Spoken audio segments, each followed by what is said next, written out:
প্রেমিকা না থাকলে দিতে হবে ট্যাক্স। সিঙ্গেলদের এবার কি হবে দেখেছেন? এমন অদ্ভুত নিয়ম। প্রেমিকা না থাকলে এবার পকেট থেকে খসবে টাকা। কিন্তু কেন? তাহলে কি সত্যি এবার থেকে সিঙ্গেল ছেলেরা ট্যাক্স দেবেন? জানুন।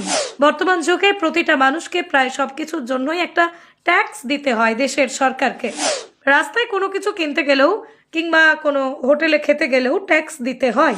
কিন্তু এবার থেকে শুধু ইনকাম এবং সম্পদের উপরে নয়, পাশাপাশি যেসব পুরুষরা এখন অবধি বিবাহিত, এবার থেকে তাদেরকেও একটা মোটা অঙ্কের ট্যাক্স দিতে হবে রাজ্য সরকারকে।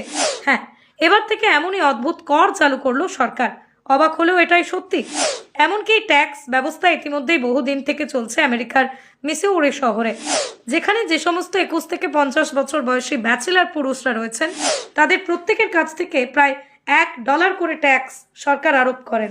আর এই ব্যবস্থা একেবারেই নতুন নয়, প্রায় কয়েকশো বছর আগে থেকেই এমন ট্যাক্সের ব্যবস্থা চলছে আমেরিকার মিসৌরি শহরে। 1821 সালে এই ট্যাক্স দেওয়া শুরু হয়।